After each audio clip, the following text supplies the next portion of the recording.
जिस वक्त मेरे देश के प्रधानमंत्री को कश्मीर जाना चाहिए था वो बिहार पहुंच गए। ये तस्वीरें जो पूरा देश देख रहा है, वो तस्वीरें आपने देखी कि नहीं देखी? वो नीतीश कुमार जो राज्य के बिहार के मुख्यमंत्री हैं, मुस्कुराते हुए पीएम मोदी के साथ दिखाई दे रहे हैं। वो तस्वीरें आपने देखी कि नहीं देखी? नहीं, बिल्कुल मैंने देखी वो तस्वीरें। देखी आपने? जिस वक्त कश्मीर में होना चाहिए था मेरे प्रधानमंत्री को, वो बिहार में चुनावी रैली कर रहे हैं। ये आपका ठीक, आप बात कर रहे हैं, लेकिन नहीं बोलिए अगर मैं गलत सवाल कर रहा हूं तो। ये मेरा सवाल नहीं है, इस वक्त पूरे हिंदुस्तान का सवाल है। पूरा देश जानना चाह रहा है कि आपके लिए चुनावी रैली जरूरी है, बिहार जीतना जरूरी है, या फिर मेरे देश की लाज? नहीं, चुनाव रैली का तो इससे कोई संबंध ही नहीं है। 3 दिन पहले की जो घटना थी, उस घटना में पूरी कैबिनेट की बैठक बुलाई गई। दिल्ली में प्रधानमंत्री जी ने अपने हाथ में कमान ली, सारा काम प्रधानमंत्री जी ने किया। गृह मंत्री जी घटना स्थल पर पहुंच गए, रक्षा मंत्री जी आप ये कह रहे हैं चुनावी कार्यक्रम नहीं था ये? नीतीश कुमार वहां पे भाषण दे रहे थे कि हम आपको कभी दगा नहीं देंगे। वो अपनी वफादारी के सबूत दे रहे थे वहां पर मंच से। और मेरे देश के प्रधानमंत्री मंच से ऐलान कर रहे थे कि हम पाकिस्तान को क्या जवाब देंगे। मतलब चुनावी रैली में वो कह रहे हैं। और प्रधानमंत्री जी जो बात कहते हैं वो दम से कहते हैं, और उस पर रिजल्ट भी आपके सामने देते हैं। आपने उससे पहले के भी उदाहरण देखे हैं, और आज की जो घटना है उससे निश्चित रूप से। तो बता दीजिए पुलवामा का कौन जिम्मेदार था? हमें तो आज तक नहीं पता चला सर कि वो आरडीएक्स कहां से आया था, कैसे आया था, क्यों आया था, कौन लेकर आया था। अगर आपको मालूम है तो बता दीजिए सर, क्योंकि 2014 से पहले तो बीजेपी इस्तीफे मांगती थी कि इस गृह मंत्री ने इतने कपड़े बदले तो उनके इस्तीफा ले लो। और 2014 से पहले इस्तीफा भी हुआ, आप भी जानते हैं। हुआ ना सर, मुंबई हमले में शिवराज पाटिल का हुआ, एनएसए का इस्तीफा हुआ। तो आज तो कोई इस्तीफा नहीं मांग रहा सर। देखिए, कुछ बातों का जवाब व्यक्तिगत रूप से भी दिया जा सकता है, चैनलों में उनको दिया जाना मैं समझता हूँ उचित नहीं होगा। देश की सुरक्षा का मामला है, बड़ा गंभीर मामला है। ऐसे लोग सर व्यक्तिगत रूप से जवाब, मतलब मैं समझा नहीं आपकी बात। फोन पर बताएंगे क्या आप मुझे?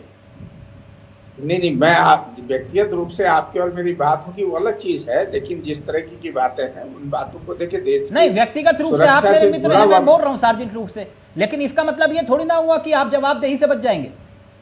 सरकार में आपको जवाब देना है। बच रहा हूँ मैं एक बात बिल्कुल स्पष्ट रूप से कह रहा हूँ। आपने भी देखा कि माननीय गृह मंत्री जी पहली बार देश का कोई गृह मंत्री घटना के 1 घंटे के अंदर घटना स्थल पर पहुंचा। ये सबके सर 1 घंटे में नहीं सर, नहीं 1 मिनट जोशी जी मेरी बात सुनिएगा सर।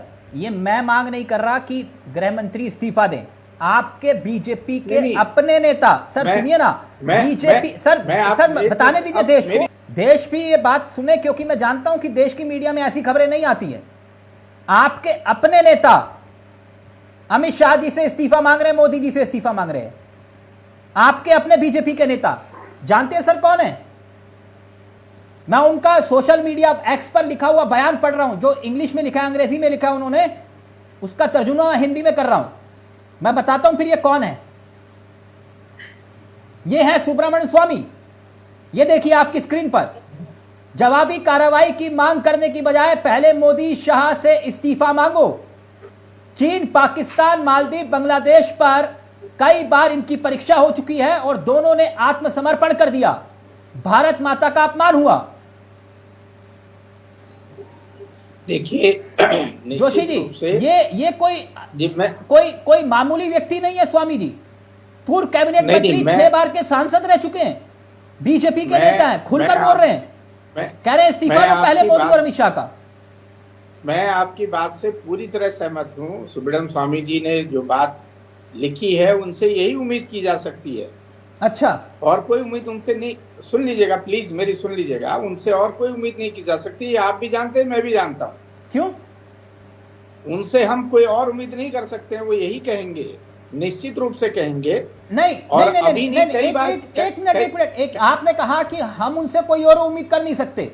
वो आपकी पार्टी के नेता, निकाल दीजिए ना बाहर उनको पार्टी से, पहली बात। और दूसरी बात ये, ना आपके पास अगर गृह मंत्रालय के पास ED, CBI, income tax, IT, सारी खुफिया जांच एजेंसियां, ये सारी विपक्ष के नेताओं के पीछे लगाने के लिए है। वो क्या गलत सवाल उठा रहे हैं कि आप विपक्ष के नेताओं के पीछे लगा दीजिए सारी एजेंसियां? किसी भी विपक्ष के नेता के पीछे या किसी भी विपक्ष के नेता के खिलाफ अनैतिक रूप से कोई कार्रवाई नहीं हो रही है और किसी का शोषण नहीं हो रहा है। जिसकी जैसी करनी है मथुरादत्त जोशी जी, वो उसको भरेगा, सर भरेगा। ये सारी बातें लिंक्ड हैं कि भाई जब आपके पास खुफिया एजेंसियां इनपुट्स नहीं थे या थे तो फिर क्या एक्शन लिया आपने है? तो फिर इसमें गृह मंत्रालय की कोई जिम्मेदारी नहीं बनती, आप ये कह रहे हैं? नहीं, बिल्कुल बनती है। मैं कहाँ कह रहा हूँ अगर जिम्मेदारी नहीं बनती तो माननीय गृह मंत्री जी 1.5 घंटे 2 घंटे के अंदर आपकी बात मान लें, स्पॉट पे पहुंचे ना, ये तो आप भी मानते हैं ना। अच्छा, तभी पहले पहला शिवराज पाटिल का इस्तीफा होता था, स्वतंत्रता के पूर्व एनएसए का इस्तीफा होता था, आपकी सरकार में किसी का इस्तीफा नहीं होता। शिक्षा मंत्री पेपर लीक होते हैं तो जिम्मेदार नहीं। जोशी जी, ये कौन सी सरकार है कि शिक्षा मंत्री पेपर लीक होते हैं तो जिम्मेदार नहीं, रेल हादसे होते हैं तो रेल मंत्री जिम्मेदार नहीं, देश में आतंकी हमले होते हैं गृह मंत्री और रक्षा मंत्री जिम्मेदार नहीं? तो किसकी जवाबदेही और जिम्मेदारी है सर? किसी की तो जवाबदेही जिम्मेदारी होगी, या ये वो जनता की जिम्मेदारी जिन्होंने आपको चुना है? तिलक जी, आपने देखा होगा कि जनभावनाओं के अनुसार ही कार्रवाई हुई है। जहां इस्तीफे की जरूरत पड़ी है वहां इस्तीफा भी लिया गया है।